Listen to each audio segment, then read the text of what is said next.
नमस्कार, आप देख रहे हैं CWB हिंदी न्यूज। हरियाणा मंत्रिमंडल विस्तार। गवर्नर हाउस में पहले बीजेपी के कमल गुप्ता ने संस्कृत में और फिर जेजेपी विधायक बबली ने ली मंत्री पद की शपथ। भाजपा विधायक कमल गुप्ता ने संस्कृत में मंत्री पद की शपथ ली। उसके बाद जसपा विधायक देवेंद्र बबली को राज्यपाल बंडारू दत्तात्रेय ने शपथ दिलाई। सीएम मनोहर लाल ने कहा कि ये पहला और आखिरी मंत्रिमंडल विस्तार है। सस्पेंशन खत्म हो गया है। सीएम ने कहा कि सभी मंत्री बढ़िया काम कर रहे हैं। वहीं डिप्टी सीएम दुष्यंत चौटाला ने कहा कि दोनों नए मंत्रियों को बधाई देता हूं। दोनों पार्टियों ने मिलकर काम किया है और आगे भी इसी तरह करेंगे। वहीं नवनियुक्त कैबिनेट मंत्री देवेंद्र बबली ने कहा कि वे सीएम और डिप्टी सीएम का आभार व्यक्त करते हैं। वह प्रदेश की सेवा करेंगे। महकमा तय करना सीएम और डिप्टी सीएम का काम है। सीएम के पास करीब 15 मंत्रालय हैं, जबकि डिप्टी सीएम के पास करीब 12 मंत्रालय हैं। भाजपा कोटे से एक राज्य मंत्री का पद खाली है। सीएम अपने कोटे से और डिप्टी सीएम के कोटे से एक मंत्रालय देवेंद्र बबली को देंगे। हरियाणा विधानसभा में इस समय 90 विधायक हैं।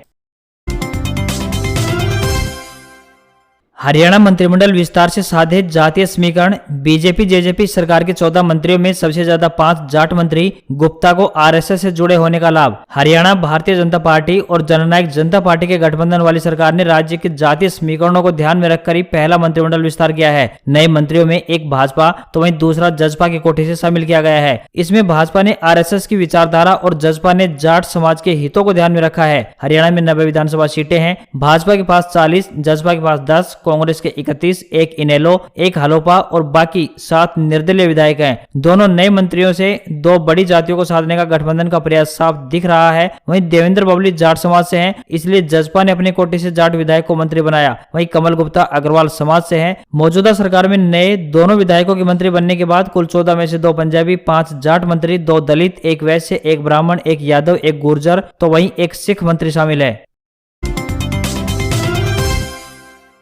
पंजाब के फिरोजपुर मंडल एरिया में चल रहे किसानों के रेल रोको आंदोलन के कारण रेल सेवा पर बड़ा असर पड़ रहा है। रेलवे की तरफ से 2 ट्रेनों को आंशिक रूप से रद्द कर दिया गया है। इसके अलावा 29 दिसंबर को भी कई ट्रेनें आंशिक रूप से रद्द रहेंगी। गाड़ी संख्या 19,223 अहमदाबाद जम्मू तवी, गाड़ी संख्या 19,224 जम्मू तवी अहमदाबाद, गाड़ी संख्या 19,225 जोधपुर जम्मू तवी, गाड़ी संख्या 19,226 जम्मू तवी जोधपुर रेल सेवा 29 दिसंबर को बठिंडा जम्मू तवी स्टेशन के बीच रद्द रहेगी। वहीं गाड़ी संख्या 12,414 जम्मू तवी अजमेर, गाड़ी संख्या 12,413 अजमेर जम्मू तवी रेल सेवा 29 दिसंबर को दिल्ली जम्मू तवी के मध्य रद्द रहेगी। गाड़ी संख्या 14,662 जम्मू तवी बाड़मेर रेल सेवा लुधियाना स्टेशन से संचालित होगी, यानी यह ट्रेन जम्मू तवी लुधियाना के मध्य रद्द रहेगी। इसके साथ ही नए साल पर वैष्णो देवी के दर्शन के लिए जाने वाले श्रद्धालुओं को भी इस बार ट्रेन से यात्रा करना मुश्किल है, क्योंकि फिरोजपुर मंडल होते हुए ही ज्यादातर ट्रेनें जम्मू की तरफ जाती हैं। दिल्ली और एनसीआर में मंगलवार को मौसम ने करवट ली है। जहां दिन भर बादल छाए रहे तो वहीं शाम को दिल्ली में हल्की बारिश हुई, जिसके चलते कई इलाकों में ट्रैफिक लग गया। मौसम विभाग के मुताबिक दिल्ली के अलग अलग इलाकों के साथ साथ एनसीआर में बारिश हुई है। इसमें गाजियाबाद, नोएडा, गुरुग्राम, फरीदाबाद जैसे शहरों में बूंदाबांदी हुई। मौसम विभाग के मुताबिक 28 से लेकर 30 दिसंबर तक उत्तर भारत में मौसम का मिजाज बदला रहेगा। इसमें दिल्ली, यूपी, पंजाब, हरियाणा में बारिश की संभावना जताई गई है। इसके अलावा राजस्थान और उत्तर प्रदेश के कुछ हिस्सों में बारिश हो सकती है। वहीं दूसरी तरफ उत्तराखंड में भी बारिश को लेकर मौसम विभाग में अलर्ट जारी कर दिया है। मौसम विभाग का कहना है कि ऊंचाई वाले इलाकों में बर्फबारी जारी रहेगी, जिससे उत्तराखंड, हिमाचल और जम्मू कश्मीर जैसे राज्य शामिल हैं और अभी भी इन राज्यों के ऊंचाई वाले इलाकों में बर्फबारी हो रही है। बहुप्रतीक्षित मंत्रिमंडल विस्तार के साथ ही बहुत सी बातें स्पष्ट हो गई हैं। हालांकि हमेशा की तरह इस बार भी निकट भविष्य में किसी भी विदाई होने व किसी की एंट्री होने के प्रचार से कुछ विधायक उम्मीद का झुंझुना बजाते रहेंगे। मगर वर्तमान स्थिति की बात करें तो मुख्यमंत्री मनोहर लाल का संदेश स्पष्ट है, डोर खींचो मगर इतनी भी नहीं कि टूट जाए। दक्षिण हरियाणा से एक मंत्री की विदाई होने की लंबे समय से चल रही चर्चाओं पर विराम लगने के पीछे यह भी एक बड़ा कारण है। केंद्रीय मंत्री राव इंद्रजीत सिंह की नरमी व मुखिया मनोहर की रणनीति ने राव की सिपह सालारों की कुर्सियां सुरक्षित रखी हैं। सिरसा में अभय चौटाला बोले, बुजुर्गों का सम्मान कुचल रही गठबंधन सरकार नहीं होगा सहन। सिरसा के एलनाबाद के विधायक अभय सिंह चौटाला ने कहा है कि प्रदेश की वर्तमान भाजपा जसपा सरकार नित्य जन विरोधी फैसले ले रही है और उसका खामियाजा प्रदेश की आम जनता को भुगतना पड़ रहा है। वे मंगलवार को हल्का एलनाबाद में अपने 3 दिवसीय धन्यवादी दौरे के तीसरे व अंतिम दिन ग्रामीणों का आभार व्यक्त करते हुए बोल रहे थे। उन्होंने कहा कि पूर्व प्रधानमंत्री चौधरी देवीलाल ने वृद्धावस्था पेंशन आरंभ कर उन्हें सम्मान दिया था, मगर वर्तमान राज्य सरकार किसी न किसी कानून को आधार बनाकर वृद्धों की पेंशन काट रही है और उनके सम्मान को कम कर रही है। इनेलो विधायक अभय सिंह चौटाला ने आमजन से कहा कि उन्हें अपने अधिकारों को प्राप्त करने के लिए एकजुट होकर लड़ना होगा, क्योंकि प्रदेश सरकार नित्य जन विरोधी फैसले लेकर आमजन को परेशान करने पर आमादा है। विधायक ने जन समस्या सुनते हुए उनका मौके पर ही समाधान भी करवाया। कांग्रेस पार्टी छोड़ने वालों पर राहुल गांधी का तंज, कहा घर से कौन भागता है, हम गुस्सा हो सकते हैं लेकिन भाग तो नहीं सकते। कांग्रेस के पूर्व राष्ट्रीय अध्यक्ष राहुल गांधी ने मौजूदा दौर में पार्टी छोड़ने वालों पर तंज कसा है। जयपुर में कांग्रेस के ट्रेनिंग सेशन में वीसी से जुड़े राहुल गांधी ने पीएम मोदी और बीजेपी आरएसएस पर फिर से जुबानी हमला बोला है। उन्होंने कहा कि हमारी लक्ष्मण रेखा सत्य है, जहां हमें सत्य दिखेगा वहां हम रहेंगे। सवाल यह उठता है कि ऐसे वक्त में घर से भागता कौन है। हम गुस्सा हो सकते हैं लेकिन घर से भाग नहीं सकते। हम नफरत और डर को निकाल देंगे। आज समाज में नफरत, डर फैलाया जा रहा है, सच्चाई को दबाया जा रहा है। राहुल का तंज हाल ही में पार्टी छोड़ने वाले कैप्टन अमरिंदर सिंह सहित कई अन्य नेताओं के संदर्भ में माना जा रहा है।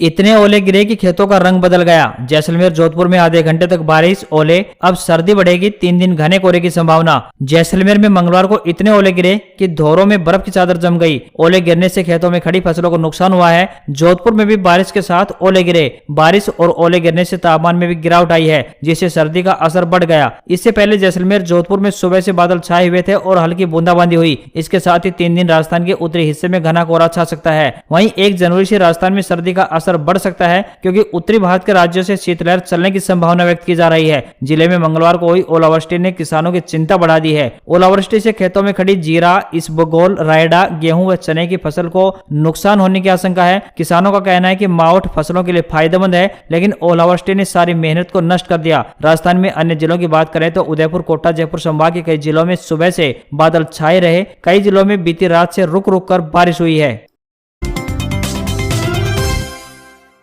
राजस्थान में 10,000 नए शिक्षकों की होगी भर्ती। सीनियर टीचर के कुल 121 पद, शारीरिक शिक्षक के 2,232 पद पर भी नियुक्तियां होंगी। राजस्थान के सरकारी स्कूलों में बढ़ते नामांकन के बाद अब शिक्षा विभाग में नए शिक्षकों की नियुक्तियों का रास्ता साफ हो गया है। सरकारी स्कूलों के लिए शिक्षकों के 10,000 नए पद बनाए गए हैं, जिनमें वरिष्ठ अध्यापक के 121, लेवल 2 शिक्षकों के 1927, लेवल 1 शिक्षकों के 5,736, शारीरिक शिक्षक के 2,232 पद शामिल किए गए हैं। नई स्टाफिंग पैटर्न के बाद राजस्थान के सरकारी स्कूलों में नियुक्तियां दी जाएंगी। छात्रों के अनुपात के आधार पर अब राजस्थान के सरकारी स्कूलों में शिक्षकों की नियुक्तियां होंगी।